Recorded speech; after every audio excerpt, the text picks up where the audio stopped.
Muito bom dia, Rio Grande do Sul, 11 horas e 36 minutos, sexta-feira 13. Pois é, veja agora os destaques de hoje. Temos um alerta para quem usa as redes sociais para vender produtos usados. Há golpistas especializados em enganar os vendedores amadores. Daqui a pouco, os detalhes. Quem era o homem que passou 4 anos sumido em Arroio do Sal? E por que a esposa e o atual companheiro dela são suspeitos de matar e enterrar o corpo do desaparecido no pátio da própria casa? Comerciante não aguenta mais o roubo de fios no Menino Deus em Porto Alegre. Ladrãozinho habilidoso foi flagrado pelas câmeras de segurança. E no esporte, ritmo de eleições também. Em quem será que Abel Braga e Renato vão votar para a titularidade dos jogos do fim de semana? O SBT Rio Grande, a sua companhia na hora do almoço, está no ar.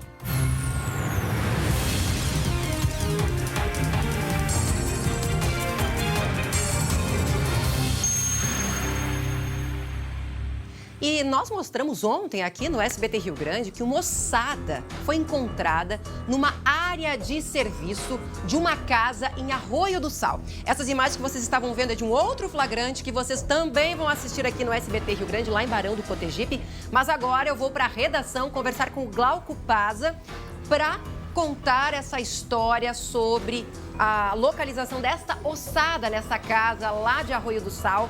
Ontem nós conversamos aqui, né, Glauco, perplexos com a história, porque o Jonathan Martins de Almeida, que tinha 37 anos, ele foi dado como desaparecido em 2016, há 4 anos, Glauco. Bom dia, conta essa história.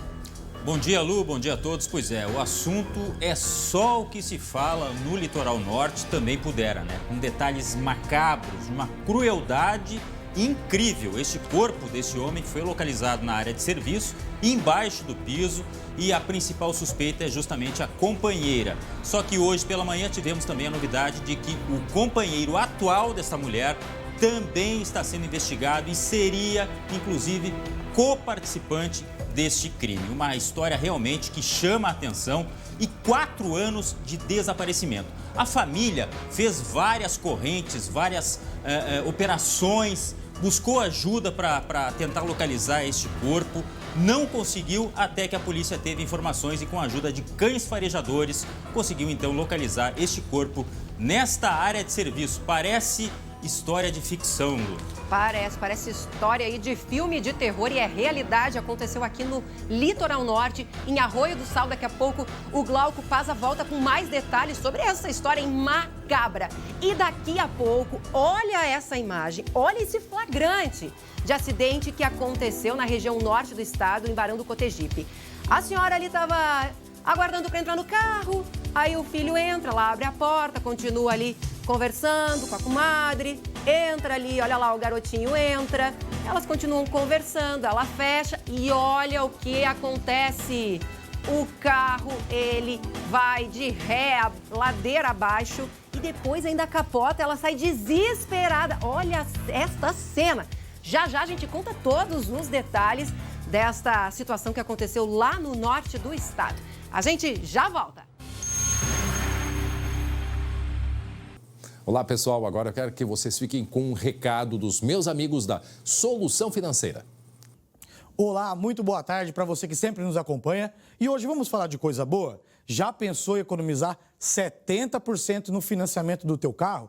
Só a Solução Financeira, que é campeã no assunto de juros abusivos, para te ajudar. Entre em contato agora mesmo, faça já uma análise de graça, pessoal. Agora mesmo faça uma análise de graça e descubra o tanto que você pode economizar no financiamento do teu carro.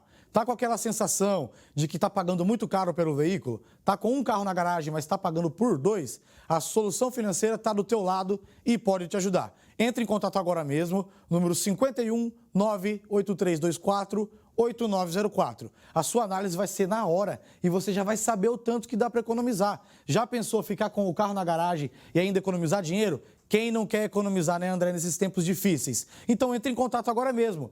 Volte a dormir tranquilo com a Azul da Solução. 51 98324 8904. Manda aquela foto da parcela que está te incomodando. A Solução Financeira é a maior e melhor assessoria bancária do Brasil. Bom, vamos falar agora sobre oportunidade. A pandemia acertou em cheio os jovens que buscavam uma colocação no mercado de trabalho. O segundo trimestre do ano registrou a maior taxa de desemprego nessa faixa etária da população. Mas, aos poucos, por sorte, as vagas estão ressurgindo. Sim, há uma luz no fim do túnel. E o Balcão de Soluções te conta agora algumas histórias e também vai dar algumas dicas para conseguir o tão sonhado emprego. Olha só.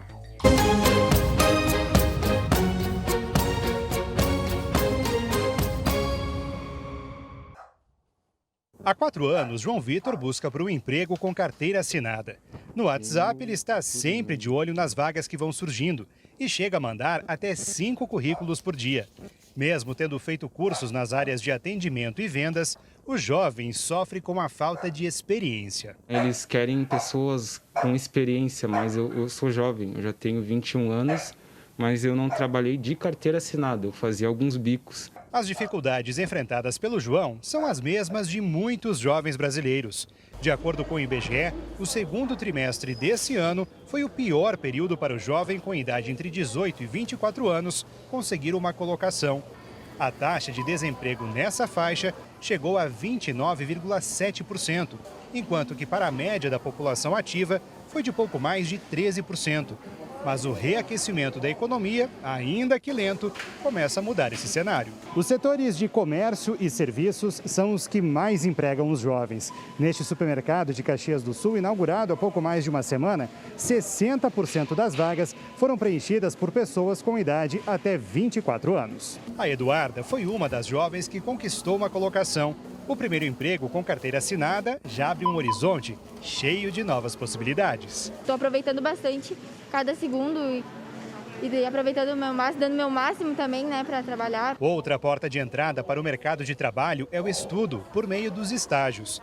Nas unidades do CIEE na Serra, a oferta de vagas começou a crescer desde outubro. Hoje, são 170 abertas e tem gente voltando aos estudos para poder estagiar. A solução que muitos estão buscando e que é bem interessante é que haja uma nova matrícula num curso do seu interesse, do jovem, para que ele possa entrar, então, novamente iniciando como estagiário. A dica do CIE para os jovens é ler bastante para demonstrar conhecimento nas entrevistas. Um currículo bem feito ajuda muito. E é bom ficar de olho, porque nessa época de fim de ano e começo do próximo, tem muita vaga surgindo e poucos interessados devido ao período de férias. Agora são 11 horas e 48 minutos. Nós vamos até 1h da tarde com muita informação, muita notícia. E os nossos repórteres já estão a postos, trazendo ao vivo as informações. Vamos ver os destaques de cada um, começando pela Camila Faraco. Bom dia.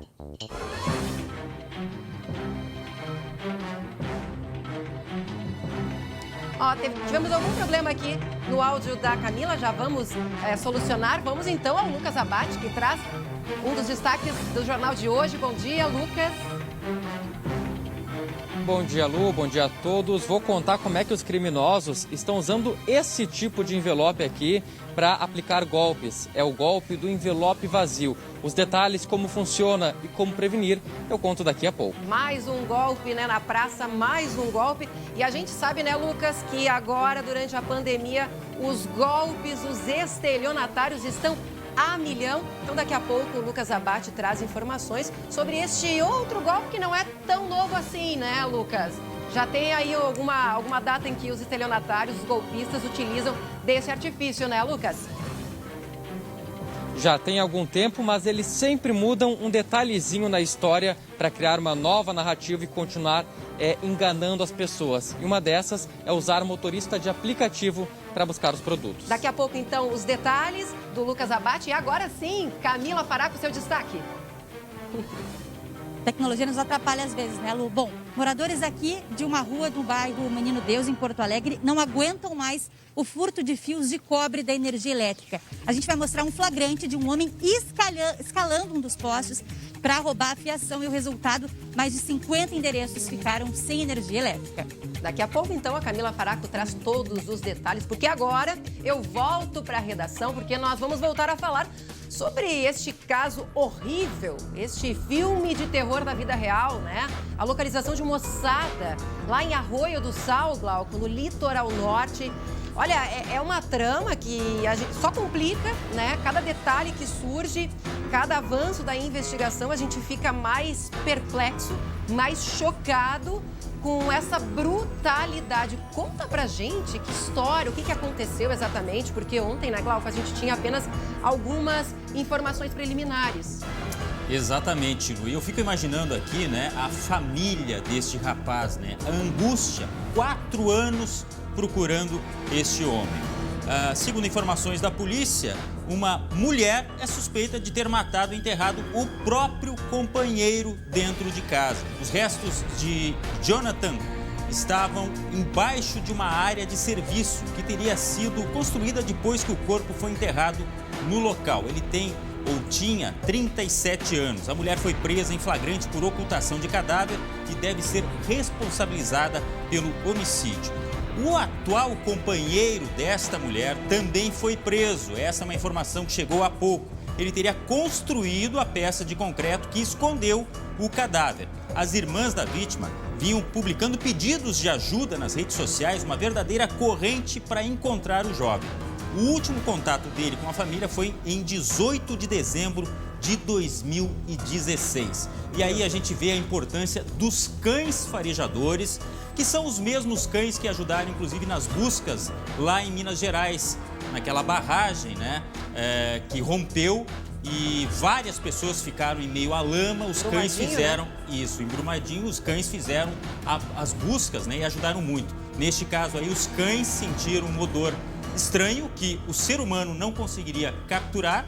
E aí, os bombeiros e a polícia resolveram escavar a área de serviço e lá estavam, então, os restos mortais do Jonathan, 37 anos, Lu.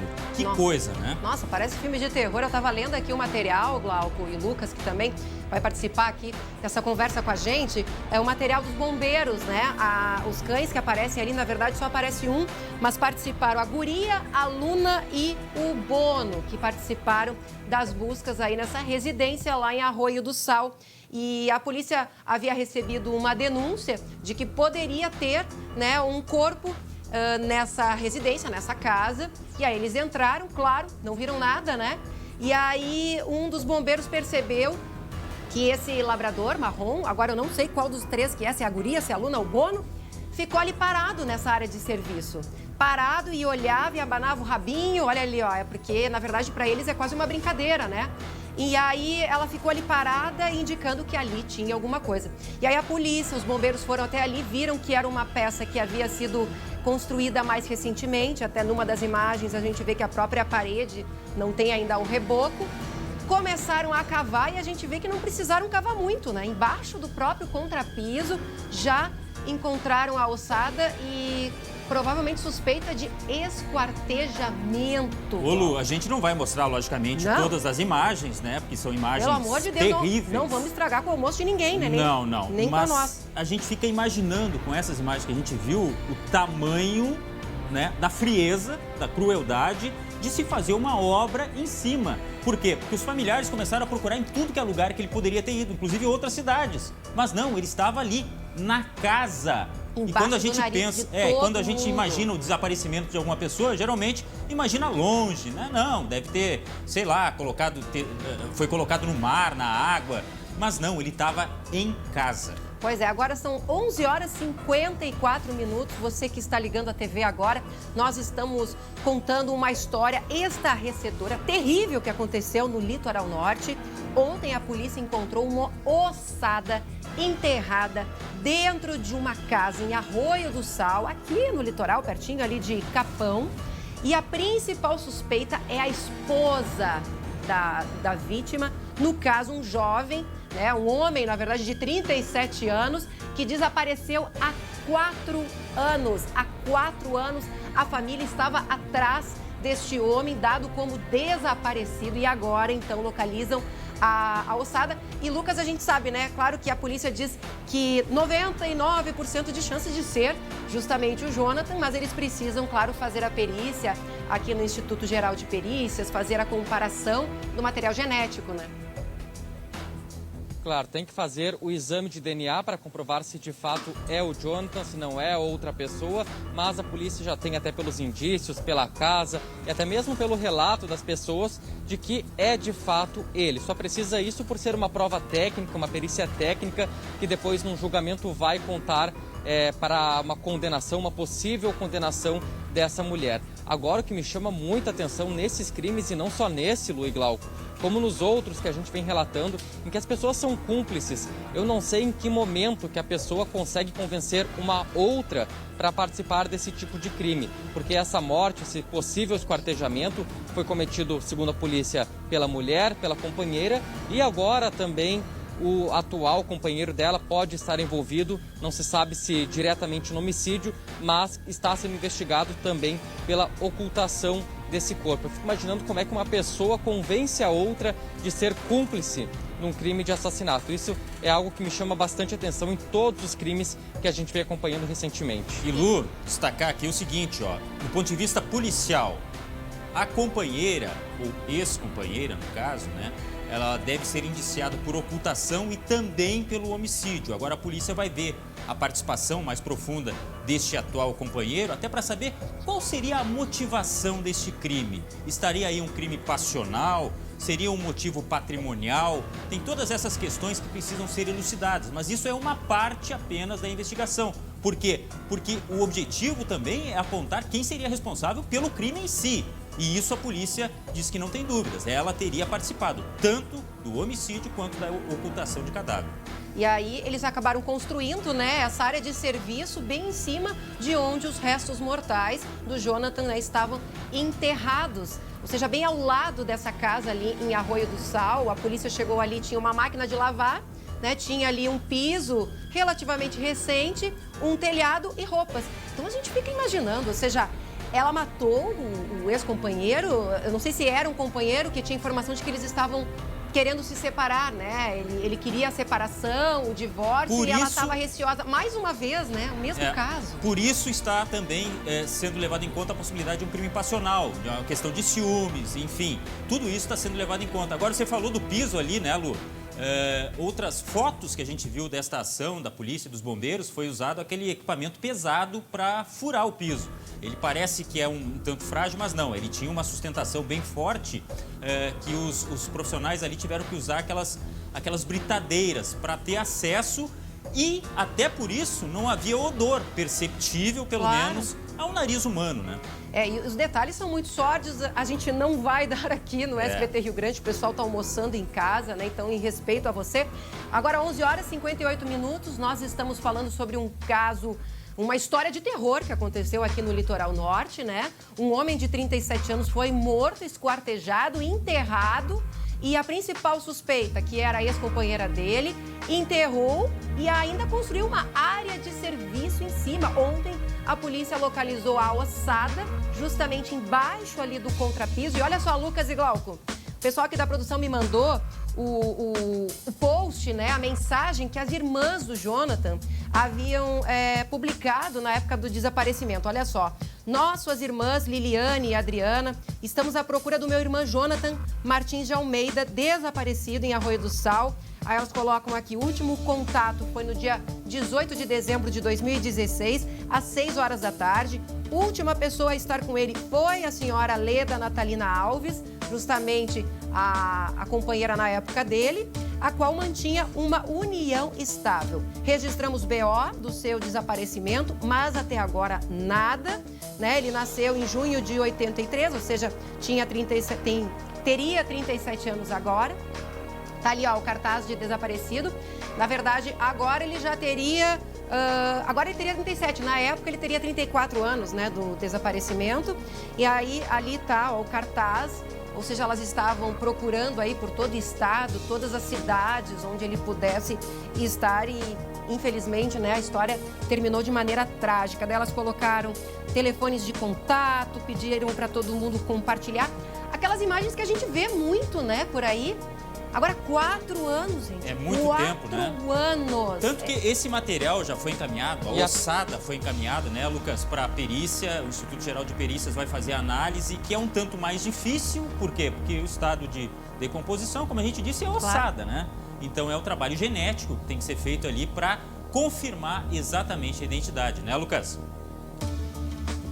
E o legal, Glauco, é que eu já acompanhei alguns trabalhos do Instituto Geral de Perícia sobre isso, às vezes de exumação de corpo para identificar alguma substância. A nossa perícia, felizmente, é muito avançada e consegue, às vezes, com pequenos resquícios, identificar o DNA das pessoas. Acompanhei situações em que eles conseguiram localizar tempos depois uma substância que foi usada para matar uma pessoa. Eu creio que tendo uma ossada, como é o caso ali, eles vão conseguir, sem maiores dificuldades, descobrir, confirmar que o DNA de fato é dessa vítima. Certamente. Eu só não sei, Recentemente, Glauco, só para dar aqui um complemento ao que o Lucas disse, eu fui até o Instituto Geral de Perícias porque a gente tem um banco de material genético, né? Eu desconhecia, eu não sabia disso. Acho que muita gente de casa também não deve conhecer. Parece aqueles filmes, né? De CSI, ou seja, aquela questão de inteligência da polícia. Então, é um banco de material genético. Então, quando uma ossada, por exemplo, é localizada, eles fazem o comparativo com o material genético. Ou, por exemplo, você tem um familiar que está desaparecido. Você pode ir até uma delegacia e solicitar que eles coletem o seu material genético para eles, então, fazerem o comparativo com o que já tem cadastrado no banco ou, como, por exemplo, agora, né, uma possível localização de ossada no futuro. E é assim, ó, eles têm muito sucesso em comparativo, inclusive o Banco de Material Genético aqui do Rio Grande do Sul tem um dos melhores resultados do Brasil. Eu fiquei até bem surpresa, ou seja, a gente espera, inclusive, que esse resultado saia o mais breve possível, mas claro que o próprio delegado disse que já tem material e informação suficiente para indiciar a mulher por homicídio doloso, né, Lucas? Até porque tá ali, ele tá enterrado ali, embaixo dela, onde ela lavava a roupa. Estendia a roupa, o ex-companheiro ali, enterrado, embaixo. É algo, como o Glauco disse, uma frieza. Vocês já imaginaram? Eu já não imagino matar alguém. Agora imagina enterrar e continuar a vida normalmente ali. É uma frieza só imagina o tempo todo sabendo que a pessoa está ali, muitas vezes ouvindo o apelo das irmãs dele em busca de informações, tentando levantar novamente esse caso para encontrar, e ela sabendo que estava ali dentro de casa o tempo todo, uma outra pessoa também sabendo e ninguém nunca falar nada. Agora a gente tem que destacar, Lu e Glauco, a persistência dessas irmãs também. A gente acompanhou vários casos de reviravolta, de investigações que já estavam encerradas, arquivadas, sem qualquer tipo de resultado. E a insistência da família, que foi sempre atrás, buscou, conseguiu, enfim, anos depois, dar uma solução, dar um desfecho pelo menos. E esse caso demorou bastante, demorou 4 anos, mas aconteceu também por causa da persistência dessas irmãs que sempre buscaram a polícia, buscaram provas por conta para conseguir localizar de fato, né, conseguir um mandado de busca na casa e, com a ajuda dos cães, encontrar o corpo do Jonathan. Agora, para terminar da minha parte, mais uma coisa estarrecedora. Ela deve ser uma excelente atriz.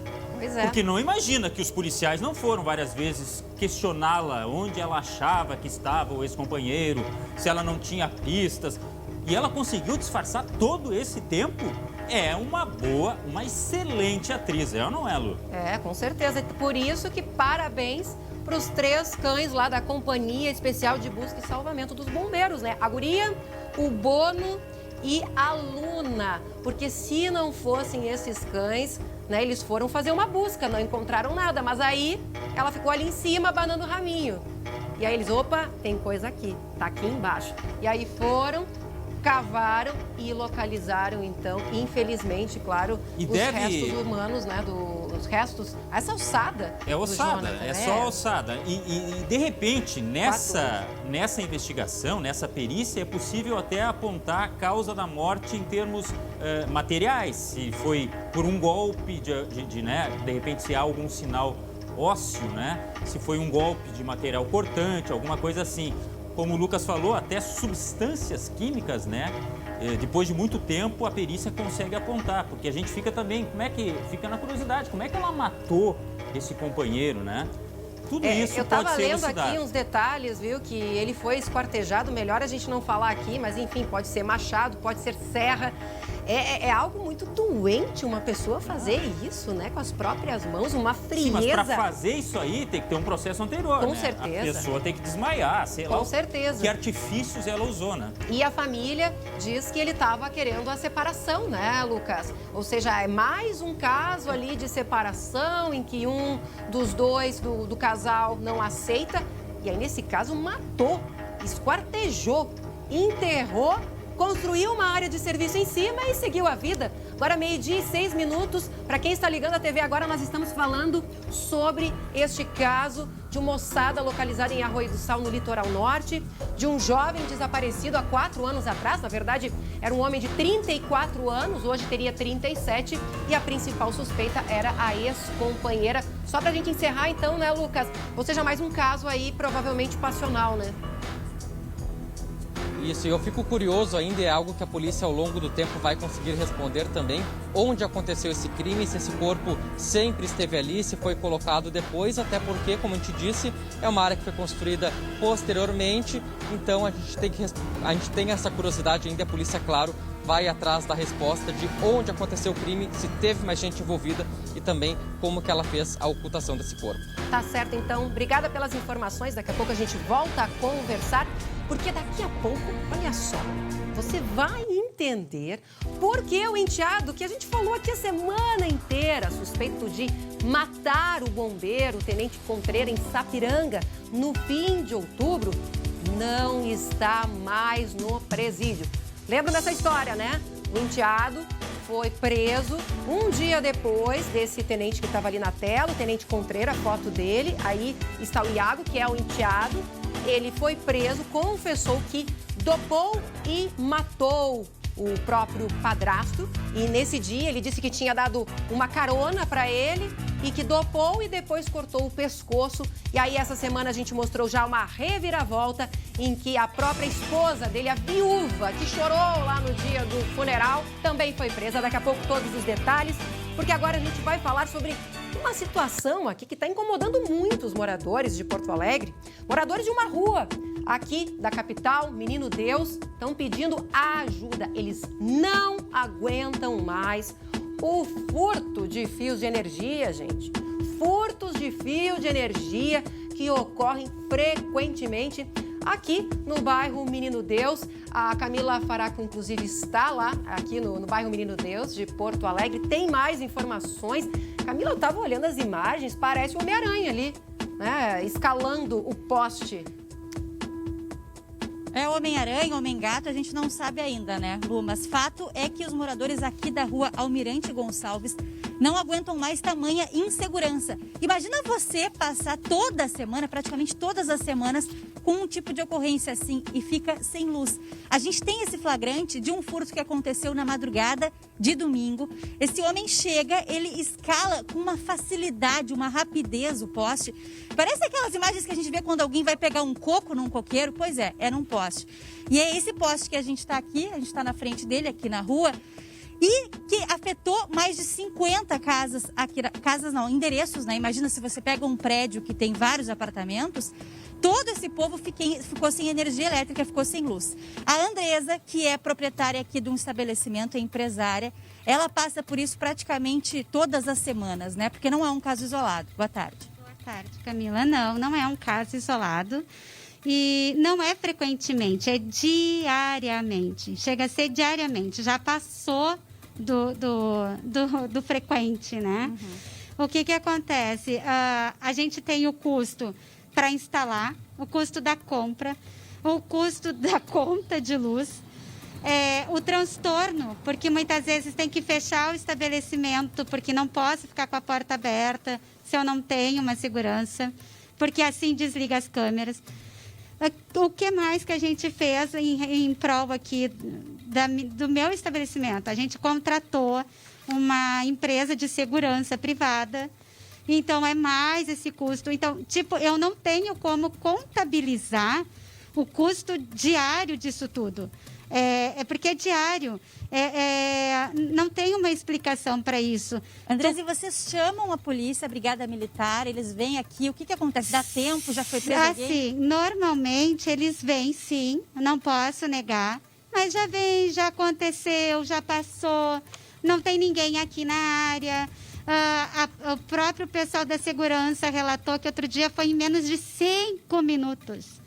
Não deu tempo nem deles chegarem aqui. O cara foi muito rápido em roubar os fios. Pois é, os criminosos são bem rápidos, né, Lu? Olha só, a CE disse que está tentando trocar os fios de cobre, porque a gente sabe que entra nesse comércio ilegal, né, da reciclagem, o cobre tem valor. Agora, a CE está tentando trocar os fios por alumínio, que não tem o mesmo valor, e tentar inibir a ação dos criminosos. Mas é o seguinte, esse prejuízo que a Andresa relatou também vai para as despesas da CE, que diz que R$250 mil é o custo desse prejuízo para repor esses cabos. Agora, a gente sabe, né, que isso só acontece porque tem gente para comprar. Com certeza. Né? Não adianta a gente tá vendo isso e acabar, né? Tem que dizer dar nome aos bois, né? Tem gente que compra e é por isso que acaba acontecendo com tanta frequência, deixando gente sem luz, toda essa sensação de insegurança que a gente sabe que rua escura traz ainda mais criminalidade. Camila, o poste ali que a gente vê nas imagens é esse que está atrás de você aí? É esse poste aqui. Você tem como se exatamente aproximar? Porque ele é de concreto, ele é de madeira. Tem como se aproximar ali dele para nos mostrar? É um poste de concreto, né, Andresa? Será que a gente consegue vir aqui mais perto? Porque assim, ó, Lu, esse poste a gente percebe que ele não tem nenhuma, não tem nada para agarrar ele. É isso que eu queria ver, Deixa eu ver se eu consigo chegar aqui mais perto. O jeito que Será que o Rodrigo consegue ver também? Ele sobe, olha só.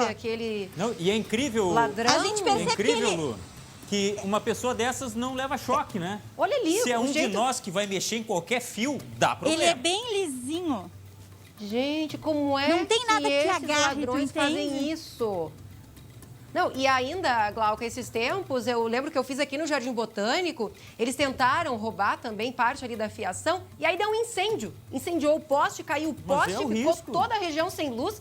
É um absurdo, né? Ô, Camila, eu sei que você tem alguns dados aí em relação aos prejuízos da CE, porque tem muito fio de cobre que é roubado, né? Ou seja, esse ano, inclusive, teve um volume bem grande.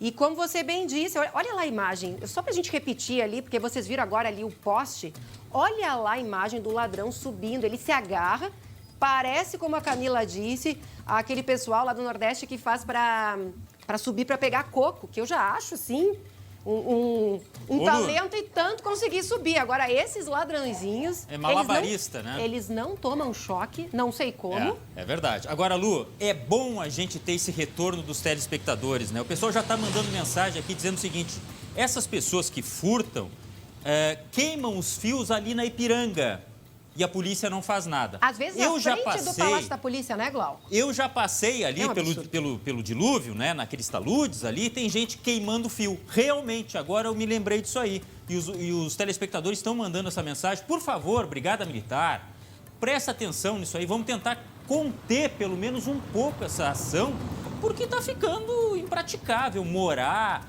ter estabelecimento comercial, é prejuízo para todo mundo.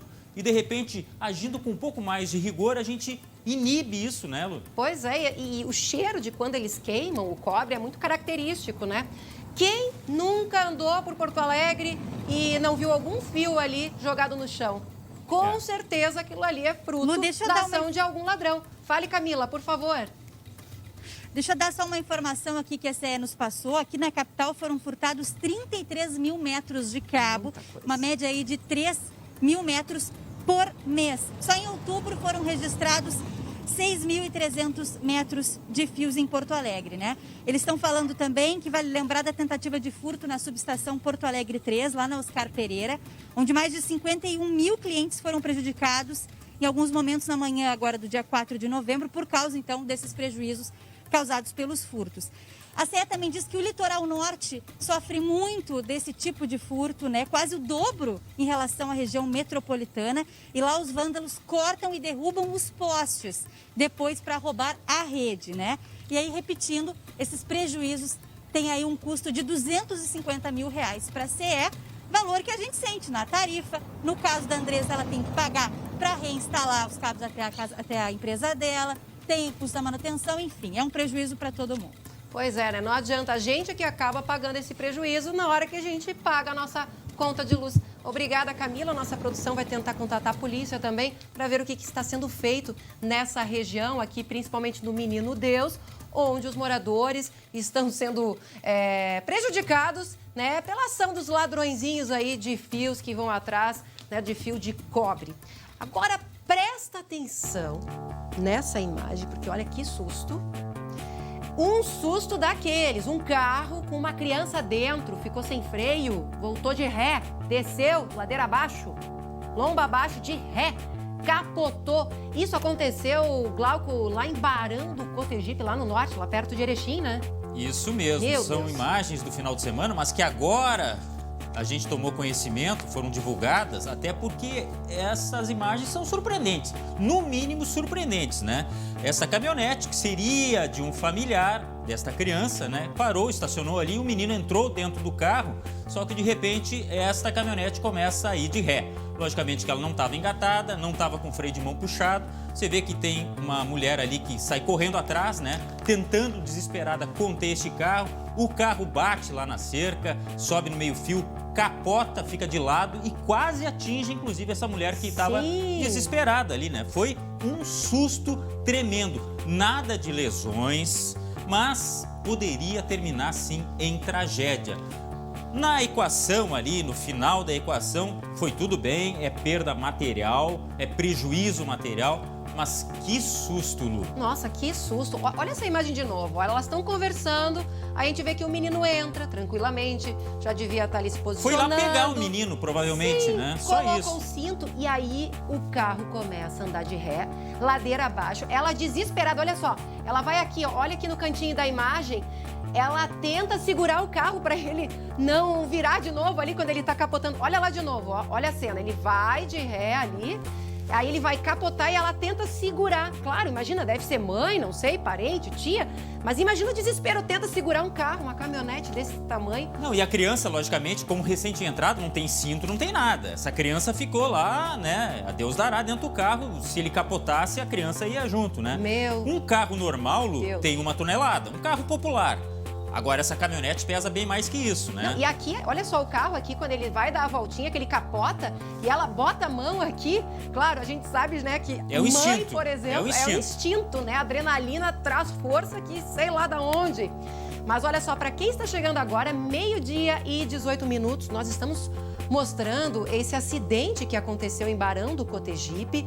Um carro sem freio com uma criança dentro, desceu ladeira abaixo, capotou e quase ainda atinge uma das mulheres. A gente não sabe se é a mãe, né? Mas é uma das familiares, parentes. Parece, né, Glauco, ser mãe ou tia, porque o desespero dessa mulher é absurdo. Ela ainda tenta segurar, mas claro, imagina, como você disse, 1 tonelada, mais ou menos, um carro desse? Um carro popular. Esse aí tem no mínimo 300, 400 né? quilos a mais, porque é uma caminhonete muito grande, né? E tá comprovado, às vezes, em pequenos detalhes acontecem grandes acidentes, Lu. Não precisa o motorista estar correndo, na desatenção acontecem acidentes. Por isso, tanto cuidado que a gente tem que ter, né? Puxar o freio de mão, deixar o carro engatado, porque era uma descida íngreme realmente. Pois é, se o freio ali falhou, daqui a pouco se deixasse o carro engatado, já poderia ter evitado este acidente. Ô, Glauco, fim de semana tem eleições, mas eu acho que também tem aí uma votação, uma eleição, uma escolha importante também na dupla Grenal, né? É, eleição da bola. Sim, daqui a pouco eu trago detalhes sobre isso. E tem novidades que acabaram de chegar agora sobre Covid-19. Está entrando em campo, inclusive envolvendo a dupla Grenal. Tem jogador que teve teste positivo. Ué, mas não tem bolha? Tem bolha, mas para ver o perigo que é o vírus da Covid. Mesmo tendo bolha sanitária, esse risco está rondando os clubes. Daqui a pouco eu dou mais detalhes. Segura a informação, daqui a pouco você traz essas informações, essas notícias da dupla Grenal, porque a gente vai voltar a falar sobre esse acidente que aconteceu em Barão de Cotegipe, no norte do estado, porque realmente essa imagem é surpreendente. Eu não sei que idade tem o menino, Lu, mas ele é bem pequenininho, né? Parece uma criança ter uns novinha. 7, 8 anos, né? E olha só, ele entra ali no carro, as duas mulheres estavam conversando, uma delas desesperada sai correndo atrás do carro, que desce a ladeira abaixo, né? Sem freio, capota e ainda tenta segurar. A gente vê aqui, ó, bem aqui no detalhe da imagem, que ela bota as mãos na cabeça, vai ali no canto do carro e bota as mãos para evitar que o carro, que a caminhonete vire de novo.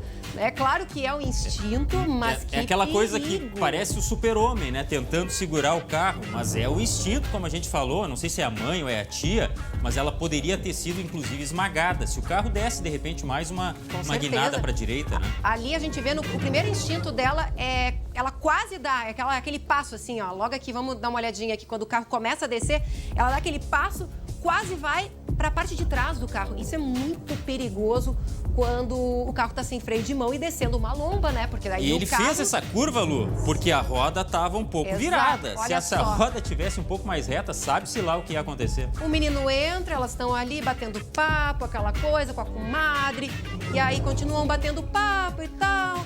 E aí, olha ali, ó, olha só, ela quase vai pra trás, aí ela vê que não pode. Porque ela tenta, ela bota a mão ali na parte de trás do carro. Se ela vai aqui, Glauco, o carro pega ela. Pega ela, exatamente. A outra senhora aqui fica pasma, não sabe o que fazer. Ela bota ainda a mão na boca e, meu Deus. E aí, olha lá, o carro desce de ré, né, totalmente desgovernado e ainda invade aquela casa ali, né? Porque a gente vê que, ó, destrói ali o portão, ali, o muro. A árvore chegou a bater, eu não sei se foi o portão ou foi o impacto da própria caminhonete. A gente não consegue ver ali os detalhes exatamente, mas destrói o que vê pela frente, né? Imagina se esse carro vai reto, Glauco. Pois é, isso que eu pensei. E a primeira imagem não dá a dimensão se a rua é muito inclinada, mas certamente é inclinada para esse carro pegar essa velocidade. Você viu que ele estava... Em poucos metros, né? Em poucos metros. Uma grande velocidade até. Nossa, poderia ainda ter entrado lá naquela casa lá, ó. Ele invade o terreno, a gente vê ele que tem um portão, o carro vai, capota, invade. A gente vê... agora deu pra ver aqui, ó. Volta um pouquinho a imagem, tem uma pessoa ali no pátio. Na casa? Tem uma pessoa, pelo menos eu vi alguém fazendo... Olha lá, aqui, ó. Olha lá, ó, tá vendo? Tem uma pessoa no pátio, Glauco. Meu Deus. Glauco Paz. Para quem está ligando a televisão agora, nós estamos mostrando aqui um acidente que aconteceu em Barão do Cotegipe. Um carro com uma criança dentro, desceu de ré uma lomba, descontrolado e invadiu aqui uma casa, capotou. E a gente acabou de ver na imagem, porque, claro que nessas imagens de câmera de segurança, às vezes é complicado a gente identificar, né? Os detalhes, mas há uma pessoa no pátio dessa casa lá, ó, e a pessoa levanta assim os braços. A sorte é que tinha Olha ali, tá ali, ó, aquela barreira, né? A sorte que tinha a cerca, a árvore. E eu vou te dizer o seguinte, em época de rede social, Lu, tem muita gente condenando esta mulher aí, que poderia ser a mãe. A gente acha que é a mãe, não tem mais detalhes, mas é o seguinte, ó, desatenção todo mundo comete, né? Eu ontem, Lu, eu vou te confessar o seguinte, eu não achava o celular dentro de casa. Meu celular estava dentro da geladeira, eu não sei como ele foi parar. Provavelmente eu fui pegar alguma coisa e troquei pelo celular. É uma desatenção. É desatenção. É o nosso dia a dia, é a correria, do dia isso. A dia, o então não é a questão de condenar essa senhora, essa mãe aí. Acontece, né? Às vezes. Só tem que ter cuidado. Por favor, redobrar o freio de mão, né? Deixar o carro engatado quando parar, estacionar um carro aí numa ladeira, numa lomba. Agora vamos respirar um pouquinho porque eu tenho um recado para vocês. Autonomia médica. Enquanto atravessamos uma pandemia, o médico que está ali, na linha de frente, salvando vidas, tem a sua autonomia ameaçada por interesses políticos. O Sindicato Médico do Rio Grande do Sul, o Simers, defende com veemência a autonomia do médico para optar pelo melhor tratamento aos seus pacientes com o devido consentimento informado, conforme orienta o Código de Ética Médica. Ao Estado cabe cumprir a Constituição Federal e promover todas as condições para o tratamento de saúde dos indivíduos com ambientes, equipamentos de proteção e medicamentos adequados para a redução do risco de doença e de outros agravamentos. Simers, defender os médicos é defender a saúde. Agora a gente volta a conversar com o Lucas Abate. Eu vou antes, Lucas, fazer uma perguntinha aqui pro pessoal de casa. Fica aí, espera só um pouquinho que eu vou mostrar para eles. Tá vendo isso aqui, ó? Envelope. Aí você vai lá e faz uma uma compra de um produto usado e aí pedem para fazer o pagamento, lá o depósito, quer dizer, o golpista vai dizer, eu vou pagar, vou lá depositar, daí ele usa um envelope. Olha esse recadinho para vocês. É golpe, é cilada. Lucas Abate explica pra gente esse golpe que tá aí na parada, que tá bombando entre os estelionatários, infelizmente. Tô aqui com o meu envelope também, Lu, que mostra mais ou menos como é que funciona. A pessoa bota o nome de quem está depositando, o telefone e também o valor depositado. Só que esse envelope vai desse mesmo jeito que está o meu, completamente vazio. A pessoa bota no caixa eletrônico e coloca lá que, por exemplo, depositou R$500. Sai um comprovante de depósito, só que o dinheiro não entra na conta da pessoa. Isso não é uma falha, é um procedimento normal e por isso a gente já alerta todo mundo. Vai fazer uma venda, vai fazer qualquer tipo de transação e envolve envelope, espera o dinheiro entrar de fato na conta. Não use os comprovantes ou qualquer outro tipo de e-mail que a pessoa disser que pagou o valor. Espera o dinheiro entrar no extrato bancário. Como é que funciona mais ou menos esse golpe? A gente fala mais ou menos porque, sabe, né? O golpista sempre inventa um enredo novo, muda um detalhe aqui, outro detalhe ali, para continuar enganando as pessoas. Mas eles entram em contato com alguém que quer vender uma coisa, algo pela internet, algum produto, e combinam um valor e usam esse envelope e depois mandam esse comprovante, no valor de, por exemplo, R$300. Entram em contato com a pessoa dizendo, o dinheiro está depositado, eu não vou poder buscar o item, então eu vou mandar o motorista de aplicativo que está indo aí na tua casa e vai pegar a televisão, o celular que eu comprei de ti. Então a pessoa manda um motorista de aplicativo mesmo, que nada tem a ver com a história, e a pessoa acreditando que aquele comprovante é verdadeiro e que só não entrou na conta por algum tipo de problema bancário, algum tipo de demora, dá esse item para esse motorista de aplicativo e aí esse criminoso foge, some com tudo e exclui inclusive as formas que usou o contato. Outro detalhe que eles usam bastante é usar o documento de outras pessoas. Eles pegam documentos que de repente foram roubados ou até mesmo alguém que um dia postou algum tipo de foto com seu documento e eles usam esses documentos, essas fotos para enganar, para dizer, para mostrar como eu sou confiável, eu vou te mandar uma foto aqui da minha carteira de identidade e tu vai ter a garantia. E é assim que eles fazem toda essa trama para continuar enganando essas vítimas. Lucas, e agora durante a pandemia, né, a gente teve aí um aumento, antes estava em 70% do número de golpes, acredito que já tenha aumentado muito mais, porque os golpistas estão se aproveitando desse momento, as pessoas estão mais em casa, muita gente vendendo, né, produtos usados, tem plataformas específicas ou também pelas redes sociais e muita gente ingênua, que ainda não tem aquele conhecimento, não tem a manha, né, quais são os cuidados que tem que tomar na hora que vai se cadastrar num desses sites, numa dessas plataformas de compra e venda de material usado. E aí, infelizmente, acaba caindo nesse tipo de golpe. E essa questão dos envelopes, né, Lucas, como você disse, claro, quando você vai fazer um depósito num caixa econômico, ali, um caixa automático, na verdade. Eletrônico. Falei econômico, não, eletrônico, perdão. Você diz quanto tem ali. E, na verdade, eles só vão fazer a análise, a conferência depois. E aí é nesse intervalo de tempo que os golpistas conseguem agir, né? Isso, eles pegam o comprovante, né, que aparece e enviam para a pessoa pelo WhatsApp mesmo, dizendo que fizeram o depósito. E aí entra um segundo aspecto muito comum dos golpes também, Lu e Glauco, que a gente fala que quase que toda semana de algum tipo de golpe diferente, é a pressão psicológica nas vítimas. Normalmente a vítima está de boa fé, tem medo de parecer que está enganando alguém. Então, as vítimas que eu conversei desse golpe disseram que prestaram atenção nisso, mas foram muito pressionadas. E esse depoimento de duas vítimas a gente confere agora na reportagem que a gente preparou. A tentativa de vender uma televisão pela internet quase acabou em prejuízo. Me mandou o comprovante e falou, já te mandei o dinheiro e o Uber já tá na frente da tua casa. Eu falei, não, eu não vou te entregar a televisão agora, eu acho que tu tá entendendo errado. Eu entendo que tu possa ter depositado agora esse dinheiro, mas essa TV só sai daqui quando eu tiver o dinheiro na conta. Apesar da desconfiança, a pressão do golpista foi grande. Tanto que eu olhava pela câmera do condomínio e realmente o Uber tava lá na frente, tinha um rapaz lá na frente. E ele tava falando no celular com alguém e esse rapaz estava no meu WhatsApp. Os criminosos ainda usam o documento de outras pessoas para aplicar golpes.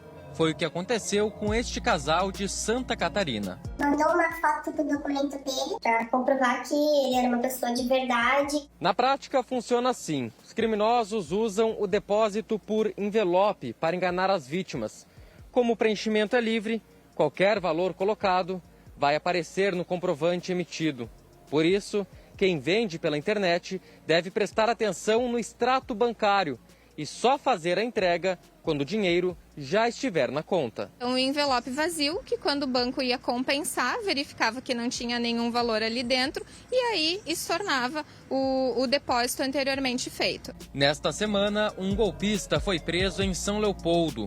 Com ele, a polícia apreendeu R$17 mil em dinheiro. A gente tem ainda a expectativa de que outras pessoas possam procurar a delegacia e informar também que foram vítimas, infelizmente, de fatos com o mesmo modus operandi, para que a gente consiga identificar e indiciar ele por outros crimes que eventualmente tenha cometido também. Pois é, Lucas, que barbaridade, né? Os estelionatários estão a milhão, usam a criatividade deles aí só para passar a perna e tirar vantagem e tirar dinheiro, muitas vezes aquilo que as pessoas nem têm. E até quando o golpe dá errado, Lu, eles conseguem algum tipo de benefício. Foi o que aconteceu com aquele casal de Santa Catarina que colocou um computador à venda, um golpista entrou em contato, fez o golpe do envelope, só que esse casal percebeu, disse não, o dinheiro não entrou, vamos esperar entrar na conta. O golpista então se colocou na posição de vítima, disse, vocês querem aplicar um golpe comigo? Eu paguei, estou precisando do dinheiro, o dinheiro saiu da minha conta, vocês têm que me dar alguma garantia. E o que ele disse como garantia? Me envia uma foto tua com tua carteira de identidade na frente e uma foto do documento. Ou seja, ele não conseguiu roubar o dinheiro, mas ele conseguiu pegar a identidade de uma outra pessoa. E com a identidade dessa vítima de Santa Catarina, ele estava tentando aplicar o golpe aqui no Rio Grande do Sul. Então eles sempre encontram uma brecha, se não conseguem o dinheiro, conseguem um documento, conseguem algum tipo de dado, ou seja, eles são lisos, eles conseguem seguir por todas as formas possíveis e sempre saem em vantagem. Até porque o golpista nunca tem muito a perder, né? A gente sempre fala, eles aplicam o golpe em massa, tentam enganar o maior número de pessoas possíveis e se colar, colou, se conseguirem, conseguiram, e é assim que eles agem, por isso que a gente pede muita atenção. Nesse caso específico do envelope, cuidar. Não confia no comprovante, espera o dinheiro entrar de fato no extrato bancário, nem a previsão, muitas vezes pode aparecer como previsão de depósito, espera o dinheiro estar disponível na conta, porque antes disso provavelmente é golpe. Pois é, olha só, esse golpe, para quem está ligando a televisão agora, 12h e 33 minutos, nós estamos falando sobre mais um golpe na praça. Não é um golpe muito novo, mas é um golpe que está ganhando ainda mais espaço. Os estelionatários estão a 1000, os golpistas estão a 1.000.000, que é o golpe do envelope vazio. Então, olha aqui, ó. Olha aqui, ó. Mandou o comprovante, mas não tem o dinheiro na conta. Olha aqui, ó. É golpe. Cuidado com o envelope. Olha aqui, ó. É golpe. Sabe que tem algumas coisas que eu estava pensando aqui, ó. Fio do bigode não existe mais. Não confie, porque hoje em dia acontece isso que a gente está vendo. Um golpe atrás do outro, né? Uma boa opção poderia ser a transferência bancária, né? Principalmente se for do mesmo banco, entra na hora, não tem como burlar. Agora vai ter o Pix. Vai ter isso que eu ia dizer. A partir do dia 16 tem a possibilidade de utilizar o Pix. O problema, Lu, é quem não é muito íntimo da tecnologia, né? Essa é uma questão bastante delicada. E muitas vezes quem vende precisa entregar para receber o dinheiro e aí aquela a necessidade acaba gerando a pressa, que é inimiga do bom negócio. Eu conheço uma pessoa, Glauco, que perdeu um videogame, estava vendendo videogame, exatamente essa situação, e aconteceu mais ou menos há uns 2 anos. Foi lá, vendeu um Play, não conheço muito essas coisas aí de videogame, e aí foi lá para remeter, queria o comprovante, né, do pagamento. O bandido mandou ali só o comprovante do depósito, ele postou o videogame, só que o dinheiro não entrou. Era o quê, ó? Era o quê? Golpe, golpe. Então, muita atenção, espera o dinheiro entrar na sua conta. Vamos mudar de assunto, porque a criatividade da bandidagem não é só entre os estelionatários, né, Glauco? Uma quadrilha foi presa por vender cocaína disfarçada de arroz. O feijão com arroz aí tá vindo aí um pouco diferente, né? E com o preço do arroz lá em cima, a gente sabe que tá caro. Dá pra dizer que os traficantes eram poderosos chefões do arroz? Pois é, 2 produtos com cotação lá em cima, que é a droga, né? Que infelizmente, como tem receptadores, acaba tendo um valor sempre alto, e o arroz, em virtude do mercado em si, né? Brincadeiras à parte, acontece o seguinte: os criminosos não perdem tempo e a polícia, ainda bem, consegue ir atrás e capturá-los, né? Eles prenderam um homem de 31 anos com 72 porções de cocaína no interior de uma casa em Gravataí. Todas essas porções estavam divididas em sacos de arroz. Outro homem também foi preso suspeito de estar envolvido em um esquema de teleentrega de drogas na região. Ele foi autuado em flagrante por tráfico de drogas e já vinha sendo investigado pela equipe da delegacia. O jovem era apontado como responsável por armazenar drogas para outros traficantes. Tudo bem arrumadinho, tudo bem disfarçadinho, não fosse a polícia. Não contava com a astúcia da polícia, né, Lu? E a gente mostrou essa semana, recentemente, né, uma reportagem especial do Lucas Abate, exatamente sobre a criatividade, as alternativas inusitadas aí dos traficantes para esconder a droga. Me lembrou muito da erva mate, que colocaram também maconha na erva mate, aí eles peneiravam, ficava ali só as trouxinhas ali, o material, né, da maconha em cima da peneira. Tá aí a imagem, ó. E a erva, a outra erva mate daí, ia caindo pela peneira. Provavelmente ali no meio do arroz, né, dava uma peneirada ali mais grossa, ficava ali as trouxinhas de cocaína. Eu já tinha visto cocaína dentro de farinha, né? Agora de arroz é a primeira vez, hein? Até porque no jargão dos criminosos, farinha também é utilizado para cocaína. Então a gente já, mais ou menos, já conhece como funciona. Agora no arroz realmente é assim, dessa forma. Na carga de arroz também eu já tinha visto, né? No caminhão em si. Mas desse jeito aí, cada dia é um dia diferente, Lu. E ontem a gente mostrou que tinha... Mas aí não era cocaína, era maconha, que estava dentro de um caminhão carregado de trigo. Olha aí, olha a carga de trigo. E aí eles foram localizando ali a maconha que estava escondida dentro destes... Os tijolos, né? Os tabletes. Os tijolos de maconha ali, prensado. Olha a quantidade de maconha que foi apreendida pela Polícia Rodoviária Federal. Inclusive, essa semana eles nos mandaram, Glauco, mais de 26 toneladas. Só a Polícia Rodoviária Federal já apreendeu este ano. É muita droga, muita droga. E imagina, isso é o que eles conseguem apreender, né? Imagina o que passa. Pois é, até porque a nossa extensão territorial é muito grande e a gente sabe das limitações, inclusive da própria polícia, né? Mas os criminosos não cansam e a polícia não descansa. Essa é a realidade. Tá certo, Glauco Pazza volta daqui a pouco, que agora eu quero pedir a atenção de você que está aí em casa. O Hospital Moinhos de Vento, aqui de Porto Alegre, anunciou mais uma vez restrições de atendimento para os pacientes com suspeita da Covid-19. A medida vale apenas para as pessoas com sintomas leves ou quadro de menor gravidade, né? O motivo é o aumento no número de pacientes atendidos com a doença lá no Moinhos nas últimas semanas. A emergência vai continuar atendendo pacientes graves de Covid e também de outras doenças. A restrição deve durar 72 horas, 3 dias a partir de hoje. E aí depois a direção se reúne e faz então a reavaliação, se continua ou se reabre a emergência para todos os casos de Covid-19. Então a gente tem que tomar muita atenção, né? A gente vê que o Hospital Moinhos de Vento está sempre com 100% de ocupação nas últimas semanas dos leitos de UTI que são destinados aos pacientes de Covid-19. No fim de outubro, inclusive, o hospital precisou tomar a mesma medida, restringindo, né, a internação de pacientes com sintomas mais leves para não prejudicar o atendimento de quem já está lá dentro. E seguindo sobre esse assunto, pandemia, né, que tem tirado o sono de muita gente, nós vamos entrevistar agora o secretário executivo do Centro de Contingência do Coronavírus do governo de São Paulo, o João Gabardo dos Reis, que é gaúcho. E logo no início da pandemia atuou como secretário do Ministério da Saúde, na gestão do Mandetta. Já foi secretário aqui no Rio Grande do Sul entre 2015 e 2018, né, secretário?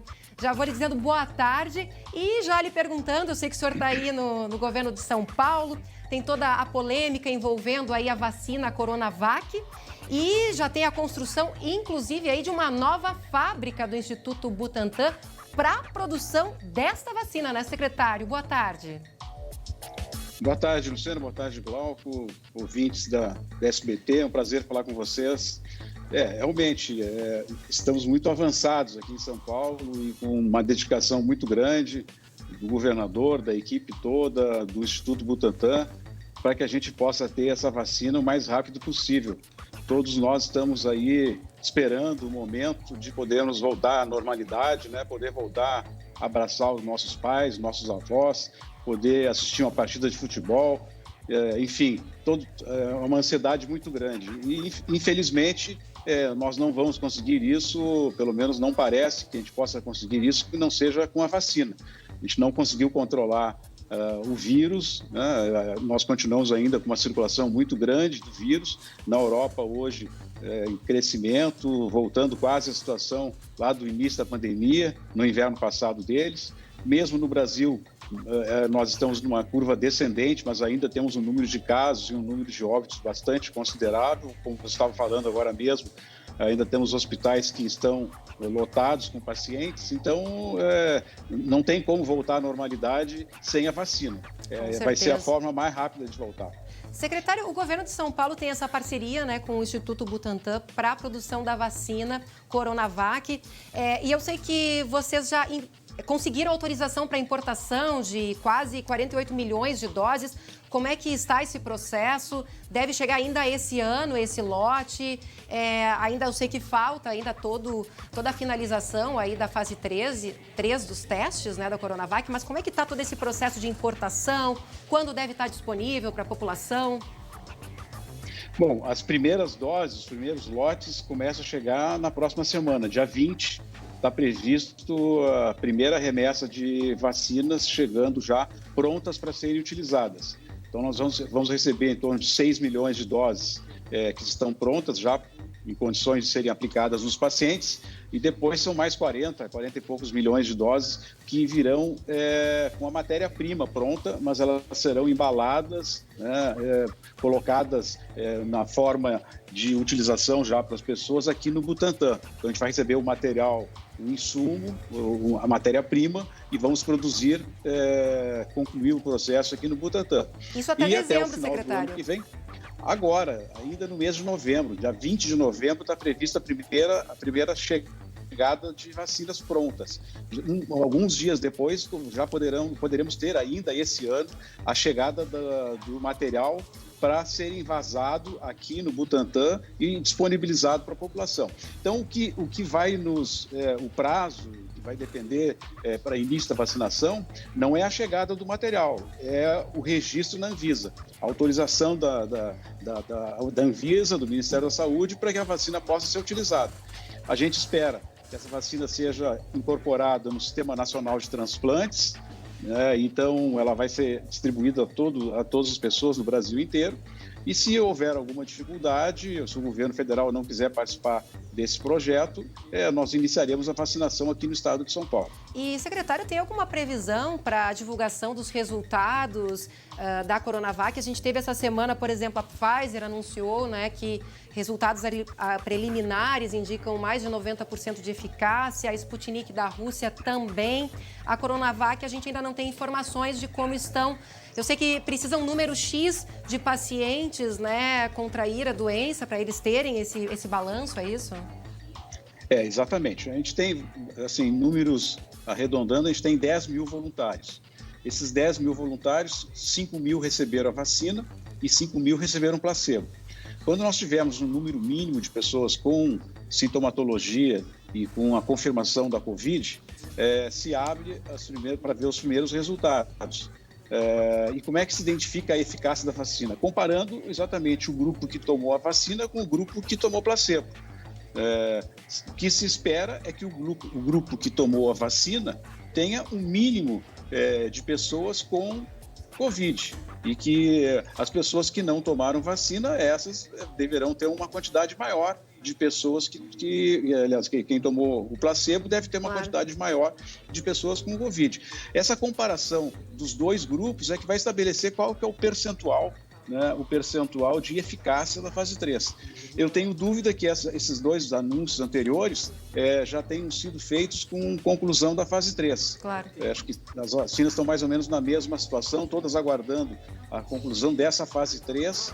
Depois as pessoas continuarão sendo acompanhadas por quase 2 anos, porque a gente tem que ver por quanto tempo a imunidade vai persistir, se será por 6 meses, será por 1 ano, se será por 2 anos. Isso vai depender também do processo do próprio vírus, se o vírus tiver mutações frequentes e mutações importantes a ponto de ter que alterar a fórmula da vacina, como é hoje a vacina da gripe. A vacina da gripe, cada ano a gente tem que mudar a fórmula, colocar outros vírus nessa composição, exatamente para poder atender às modificações que o vírus vai sofrendo periodicamente. Secretário, eu sei que o senhor é gaúcho, muito lhe entrevistei aqui na Secretaria Estadual da Saúde, na época do H1N1, pois é. E eu queria que o senhor fizesse uma avaliação, eu sei que o senhor está no Sudeste, mas sobre a situação da pandemia, em especial aqui no sul do país. A gente teve ali um ápice mais ou menos em julho, agosto, início de setembro. Depois ela começou a cair, a curva, né? Mas a gente está meio que num platô. O senhor acha que a gente deve seguir caindo? Pode haver aí uma retomada das infecções aqui na região sul? Eu gostaria de uma avaliação do senhor, já que é gaúcho. Tem família aqui?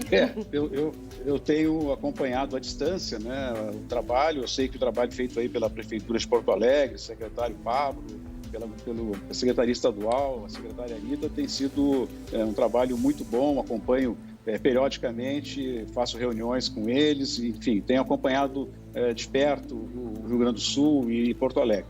O Rio Grande do Sul tem uma situação diferente da região Sudeste, isso era esperado mesmo. A região Sul foi a última região a ter um aumento significativo dos casos, né? Aumentou exatamente naquele período em que, como você mesmo acompanhou o nosso período de combate à influenza, tem aquelas semanas lá que são as semanas de maior de pico, né? São as semanas que as doenças respiratórias são mais frequentes. E o Covid também está obedecendo um pouco esse critério aí de sazonalidade. Tanto que na Europa eles tiveram primeira onda no inverno, melhoraram durante o seu verão e agora durante o novo inverno aumentaram o número de casos. Nós esperamos que com o verão a gente tenha uma redução do número de casos. Como o Rio Grande do Sul, a região sul, Santa Catarina, Paraná, começou um pouco depois, ela vai terminar um pouco depois também do resto do país. Esse período aí que a gente pensa que está caindo, mas aí termina que fica numa estabilidade, diminui um pouquinho, aumenta de novo. Nós passamos por isso aqui em São Paulo também. A gente ficou mais de 8 semanas num platô, em que a gente ficava na torcida para a redução dos casos, diminuía numa semana, aumentava na outra. Aí depois de 8 semanas é que realmente os números começaram a reduzir.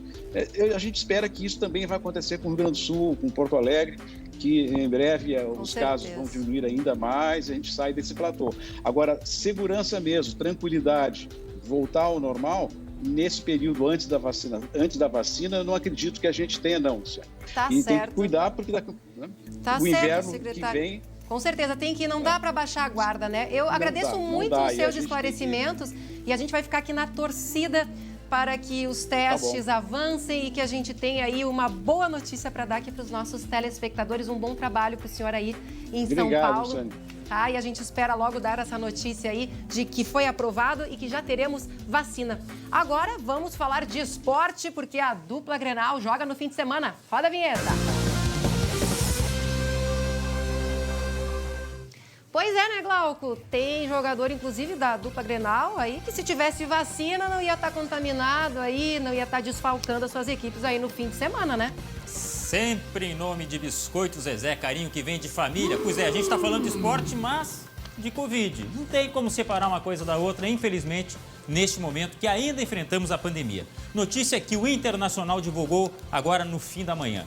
Nonato, Patrick e o preparador físico, Cristiano Nunes, todos tiveram um exame positivo para a Covid-19. Aí você vê que perigo a gente enfrenta ainda. Aliás, por falar em perigo, o Inter pega o Santos fora de casa.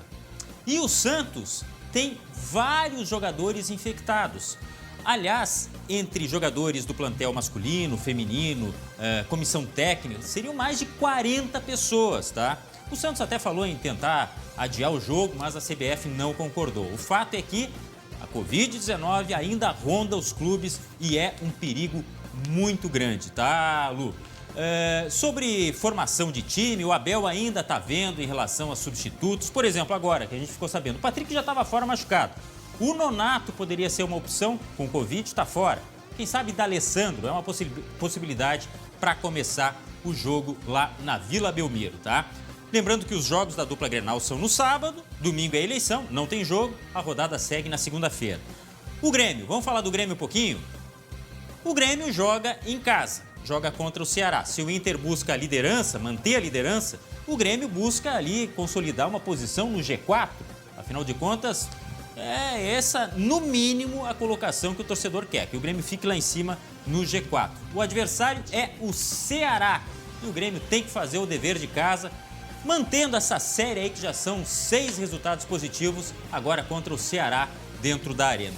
E você lembra que eu falei, né? Tem eleição domingo. Pois é, mas tem também na dupla Grenal aí uma escolha difícil no fim de semana. Preparou o seu título? Já preparei. Título de eleitor. Agora, Grêmio e Inter querem se preparar pro título do brasileiro, no mínimo, né? Vamos ver quais seriam as apostas. Quem traz tudo isso em época de eleição é o Jeremias Werneck. Abel Braga e Renato Portaluppi separem um título de eleitor. Mas não é para eleição que vocês estão pensando não, hein? Domingo tem votação, mas não é disso que eu tô falando. Grêmio e Inter estão assistindo candidatos ao time titular aparecerem. As campanhas estão a todo vapor. Dentro de campo, no tricolor, Ferreira, Diego Churin e Diogo Barbosa são candidatos de renovação, caras novas. E eles andaram fazendo mais do que promessas. Assim como nas eleições municipais, um votinho só pode fazer toda a diferença. O que muda nesse cenário é que é só um eleitor mesmo. Mas tanto lá quanto cá, o voto é secreto. E nem adianta vocês ficarem parados aí me olhando, porque eu não vou votar aqui, tá?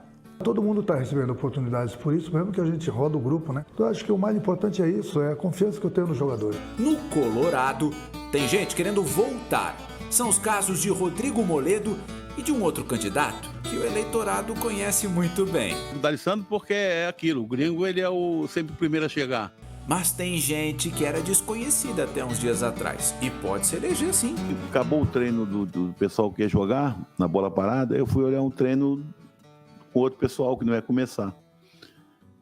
E eu fiquei encantado com esse menino. Perguntei qual é o nome dele, que eu não sabia o nome dele. Eu pego, não sabia. Eleição acirrada, né? Tem jogo nesse sábado. Quem será que vai ser eleito? Da próxima vez, faz uma perguntinha melhor. Voto secreto até a apuração. Ou melhor, escalação. Vocês estão tão bons, hein? Quando os times aparecerem para Santos e Inter, Grêmio e Ceará, a gente vai ver o resultado da mais nova eleição Grenal. E aí, qual o teu voto? Que bom que tem os candidatos aí, ó. Não sei o que é mais difícil, é a gente saber quem vai ganhar domingo ou sábado. Eleição e gravidez é difícil, né? Gravidez dá pra fazer o teste. Eleição tem aquela medição anterior que já deu errado várias vezes. Vamos aguardar, é melhor, tá, Lu? É melhor, tá certo, Glauco. Mas olha, antes o André Har deixou aqui um recadinho pra você. Olá, gente, mais um quiz da Biscoito Zezé, carinho que vem de família. A gente, dias atrás, já fez um quiz aqui com perguntas e a gente respondendo. E agora temos mais um desafio da Biscoito Zezé. Nós temos a primeira pergunta, me ajudem vocês que estão em casa acompanhando. Afinal de contas, a Zezé tem mais de 50 anos de história, 50 anos no mercado. Quer dizer, a gente já conseguiu aí nesse tempo todo inventar uma série de receitas, não é verdade? Junto com os biscoitos, as delícias da Biscoito Zezé. Vamos ver a primeira pergunta aqui, ó. Cite 5 receitas práticas que podem ser feitas com os produtos da Biscoito Zezé. Gente, é muito fácil, com tantas delícias que a Zezé tem. Olha aí, ó. Com o fura-bolo, dá para fazer o pavê de amendoim.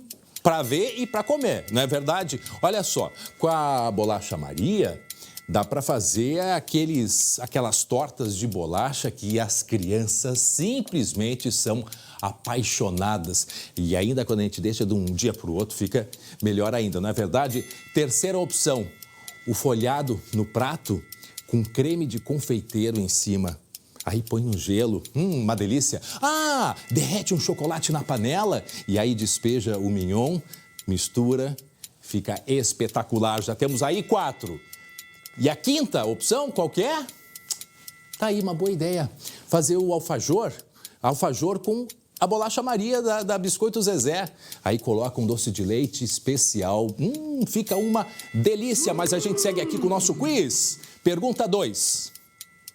Cite 5 acompanhamentos que combinam com o folhado doce da Biscoito Zezé. Vocês que estão em casa aí nos acompanhando. Qual que é a sugestão, hein? 5 acompanhamentos que combinam com o folhado doce da Biscoito Zezé. Bom, vamos pensar primeiro nas opções bem saudáveis. Uma geleia de maçã não fica bom? Hein? Uma geleia? Fica espetacular, né? O mel, espetacular também. Nossa, mel de laranjeira, uma delícia. Já tem 2 opções. O mel de eucalipto também é muito bom. A terceira opção, o doce de leite. O doce de leite também fica uma delícia. A quarta opção é purinho, porque eles são maravilhosos, crocantes, espetaculares, né? Aí, eles purinhos com um chazinho, afinal, o famoso chá das 5, espetacular. E a quinta opção, para quem gosta de misturar o doce e o salgado, pode botar uma natinha junto, vai ficar espetacular. Tá aí, mais uma vez, passamos pelos desafios do quiz da Biscoito Zezé. E eu agradeço a Biscoito Zezé, carinho que vem de família há 52 anos, tendo aí do lado da gente, né? E por todo o estado do Rio Grande do Sul, aqui de Pelotas, com essas maravilhas que são os biscoitos da Zezé. Zezé, carinho que vem de família. Um grande beijo para toda a família Zezé. Tchau, tchau. Que fome agora o André me deixou. Vamos mudar de assunto? Vamos falar agora aqui no SBT Rio Grande sobre um crime que aconteceu em Sapiranga, onde um bombeiro foi morto pelo enteado e teve também a participação da esposa da vítima no caso. E todo esse crime agora tem novidades, a gente acompanhou ao longo da semana a reviravolta, a prisão da viúva. E agora, Lucas, quer dizer que o enteado que estava preso, ele foi liberado? Não, ele foi transferido, é isso? Isso, Lu. Cada dia uma novidade sobre essa história que há já 2 semanas a gente acompanha aqui no SBT Rio Grande. O enteado, o Iago Rudinei da Silva Machado, de 26 anos, a defesa dele alegou que ele sofre de transtornos mentais graves e por conta disso não deveria permanecer em um presídio comum. A justiça aceitou esse argumento e ele foi transferido então para o Instituto Psiquiátrico Forense aqui em Porto Alegre, onde vai permanecer preso, detido, até que se tenha uma análise que comprove ou não que ele tem o transtorno, ou enquanto durar também o prazo da prisão preventiva. Nesse mesmo pedido, a defesa, na verdade, queria a revogação da prisão preventiva dele. O que a defesa alegou? Alegou que, como ele sofre desse transtorno, a confissão dele, feita em delegacia logo após o crime, no dia seguinte ao crime, não teria valor algum. Mas, nesse caso, a justiça negou, disse que não apenas a confissão dele era prova, como também outros elementos, principalmente o celular dele, que mostrava algumas pesquisas de como matar, como dopar uma pessoa. Então, a justiça decidiu manter ele preso. Lembrando que esse caso a gente acompanha há alguns dias, além do Iago, a mãe dele, Leda Mares, também está presa desde a última segunda-feira por envolvimento nesse crime, que, segundo a investigação, foi premeditado por 2 semanas. O tenente Contreira foi dopado dentro de casa, levado desacordado pelo Iago no próprio carro até um local isolado de Sapiranga e lá foi morto. Depois foi dado como desaparecido pela própria família, mas no dia seguinte o corpo foi encontrado e o Iago confessou o crime na delegacia de polícia. Ô Lucas, agora, claro, ele vai ser transferido para o Instituto Psiquiátrico e lá vão atestar se ele realmente, né, sofre de esquizofrenia ou se é só uma alegação da defesa para tentar livrar o Iago, né? Iago Machado, tá aí a foto dele, que confessou ter matado o padrasto, né?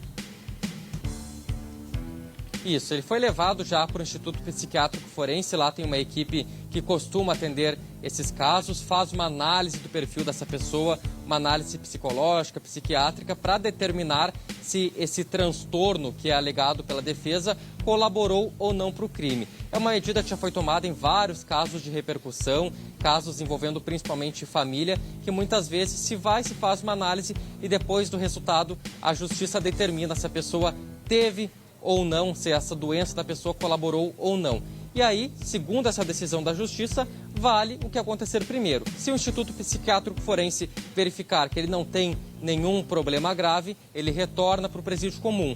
Ou se nesse meio tempo a Justiça revogar a prisão preventiva, aí ele sai do Instituto Psiquiátrico Forense e pode ir para a rua. Mas claro, isso tudo depende dos avanços agora, também denúncias, pedidos do Ministério Público e as decisões da Justiça Estadual. Enquanto isso, a viúva, que a gente vê as imagens dela, né, da Lê Damares, quando ela foi presa no início da semana, ela segue detida, né, Lucas? Segue detida. A penitenciária que ela foi levada não foi divulgada, mas normalmente eles são transportados até o presídio feminino Madre Pelletier aqui em Porto Alegre, que é um dos poucos presídios femininos que se tem no Rio Grande do Sul, mas ela segue detida em uma cela comum. Desde a última segunda-feira foi encontrada em Viamão, na casa de uma irmã, e, segundo a polícia, permaneceu em silêncio. Se reservou ao direito de permanecer em silêncio, mas a polícia não tem dúvidas no envolvimento dela, acredita que ela foi a mentora e que também ajudou na execução desse crime. E a motivação para tudo isso, a casa onde esse casal vivia com o filho de 9 anos. O tenente Contreira e a Lê Damares estavam em um processo de separação já há algum tempo, um processo que até então era tratado por conhecidos como completamente amigável, sem qualquer tipo de problema, mas no entendimento da Lê Damares e do filho, eles sairiam prejudicados nesse processo e por isso planejaram o crime. Hipótese da polícia, então, um crime patrimonial. Ô, Glauco, Lucas. Glauco, ontem Oi. a gente mesmo estava comentando, né? O Lucas havia entrevistado aquela psiquiatra que disse que nem sempre autores de homicídios, né, numa família, necessariamente tem algum transtorno psiquiátrico. Pois é, esse é um direito da defesa, Claro. né? Alegar que ele tem problemas e pedir a transferência, até porque agora, tecnicamente, vai ser avaliado por especialistas se ele está realmente sendo injustiçado, se é que dá para dizer assim, ao ser deixado numa penitenciária comum, ou se ele tem realmente um problema, tá? Agora, é bom que se diga, é técnico, são especialistas que vão avaliar. E outra coisa que eu estava pensando, olha a estrutura que tem que ter, não basta prender. Olha a estrutura que tem que ter a parte de segurança do Estado. Por quê? Porque ela, a acusada, a ex-companheira, tem problema de saúde, ou seja, tem que ser acompanhada, mesmo que esteja presa. E este rapaz tem que ser acompanhado agora por uma parte específica de técnicos para fazer a avaliação psicológica. Né? Vamos aguardar, então, as próximas cenas, né? Os próximos capítulos aí deste crime que abalou, que gerou tanta repercussão aqui no estado, no Vale dos Sinos. E o SBT Rio Grande está terminando. Glauco, segunda-feira André Errard tá de volta, viu? Eu tô com saudade dele, mas foi bom, foi muito bom, Lu. Eu espero que o pessoal de casa também tenha gostado. Olha, gostei muito aqui de estar nesse espaço aqui no estúdio, conversando com vocês, levando informação dos nossos repórteres, levando também um pouco de opinião. Quero agradecer toda a equipe aqui do SBT Rio Grande por essa grande oportunidade de estar aqui ao lado do Glauco Faza, do Lucas Abate, com a Mônica Rossi, que está fazendo um excelente trabalho lá na nossa editoria-chefe. E eu quero convidar vocês também, porque agora às 1h20 da tarde tem uma live no nosso Facebook, no SBT-RS, porque tem eleições, né? E aí você pode tirar suas dúvidas para a hora do voto. Durante o domingo, a gente também tem uma cobertura especial aqui no SBT sobre o pleito. Então, muito obrigada pela companhia, agradeço. Segunda-feira, André tá de volta. Tchau, tchau.